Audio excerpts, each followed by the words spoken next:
Michael, how's the audio today?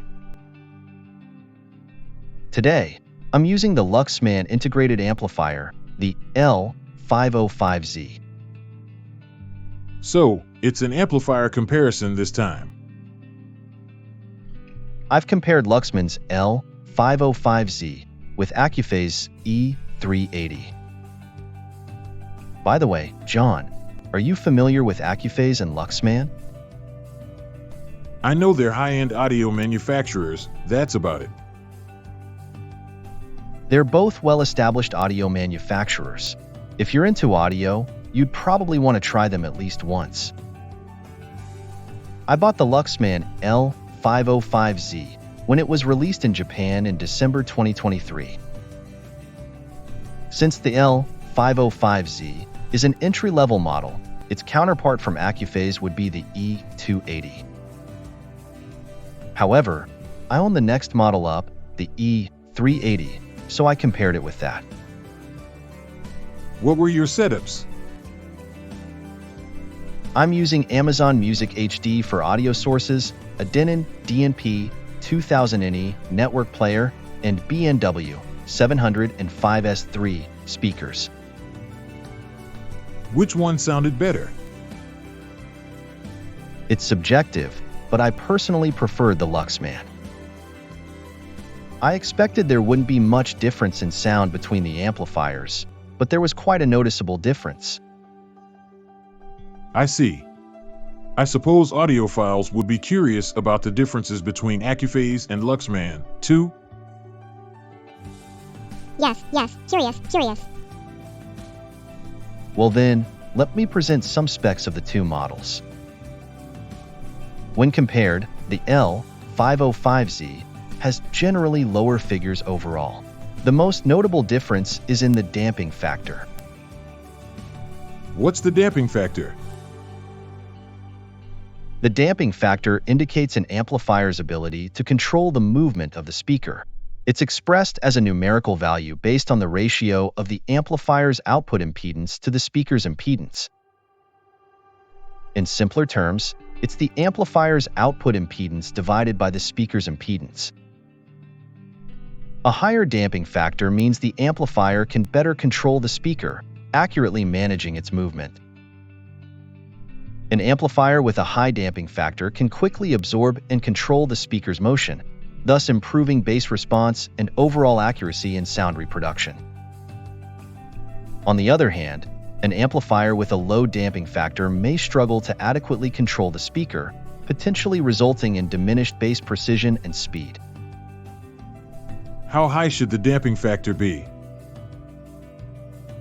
Generally, a damping factor of 20 or above is considered adequate for proper speaker control. But audiophiles often seek even higher damping factors. It's easier to understand with numbers. The E-380 has a damping factor of 500, while the L-505Z has 200. So, the E-380 has a significantly higher figure. Does that mean the E-380 sounds much better? That's the question. While a higher damping factor is often considered better, both models exceed the standard by a considerable margin. So, it's questionable whether a higher damping factor provides a significant advantage. Especially since Accuphase boasts about their high damping factor.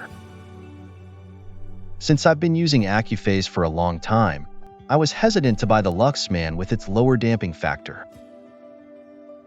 But you still decided to try Luxman. Luxman is a well-established company with a long history and a strong following. Being such a long-standing company, I didn't think it would be significantly inferior to Accuphase in comparison.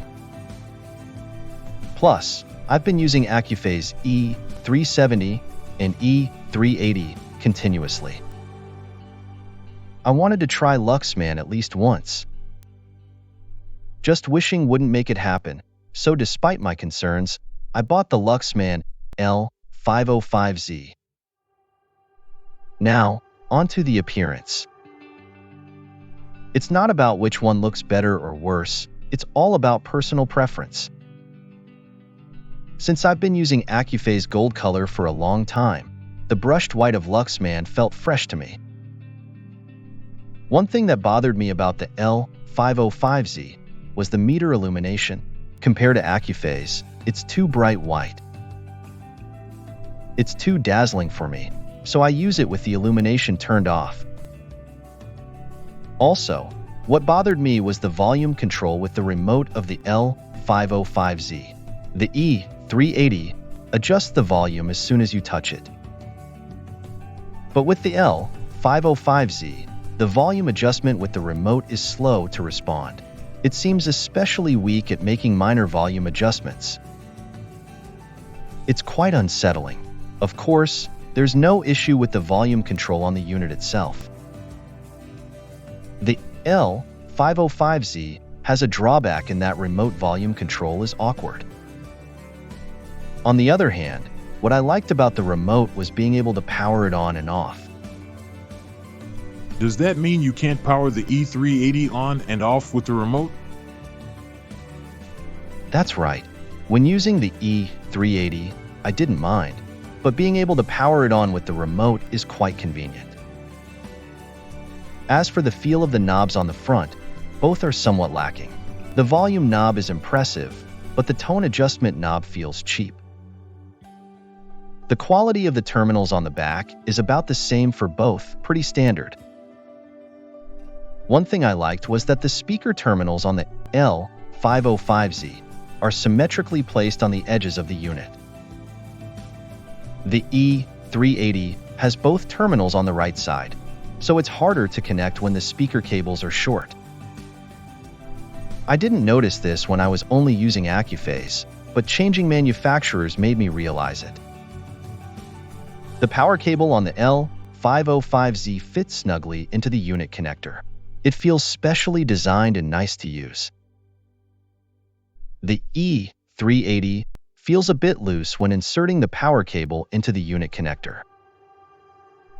It would be better if the cable fit more securely. In terms of price in Japan, the L-505Z is nearly $1,000 cheaper compared to the E-380. With such a price difference, I had a preconceived notion that the E-380 would sound better. Could you feel the $1,000 difference? Honestly, I didn't feel that the E-380 sounded $1,000 better. To describe the difference in sound, the E-380 feels like it's playing music calmly. In contrast, the L-505Z feels like it's enjoying playing music. Accuphase is calm. Luxman is passionate, perhaps? While they both fall under the category of high-end audio amplifiers, the atmosphere of the sound is completely different. Wow, I didn't know they were so different. The E-380 has a stronger bass. This might be due to the previously mentioned damping factor. On the other hand, the L-505Z has a crisp high end. You could say it has higher resolution. The L-505Z seems to have a bit more flavor, while the E-380 doesn't add or subtract anything. It's a matter of preference, but I preferred the passionate L-505Z. Were there any other differences? Apart from the sound, I'd say the packaging. Accuphase's sturdy packaging is extraordinary. Not just Luxman, but all the audio manufacturers I've used before have packaged their equipment in cardboard boxes with foam to prevent scratches. Usually, that's sufficient. However, Accuphase wraps the equipment in foam as well, but then packs it in a cardboard box, and then another cardboard box. You can feel their determination to never let the equipment get damaged during transport. I think Accuphase packaging alone makes it more expensive than other companies. Also, Accuphase keeps parts in stock for a long time, so they can repair even very old products. I think this also reflects in the cost.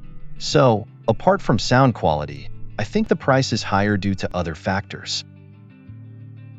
So, is the higher selling price because of that? Of course, I think the parts are expensive, but at least compared to the L-505Z, I couldn't find $1,000 worth of extra value in the E-380. So, would you recommend Luxman? If the prices were about the same, it would be hard to say which is better. But considering the price difference, I'd recommend the Luxman L-505Z. However, if you prefer a calm sound, then maybe the Accuphase would be better. Did the master also become interested in Luxman's amplifier? Yes, interested.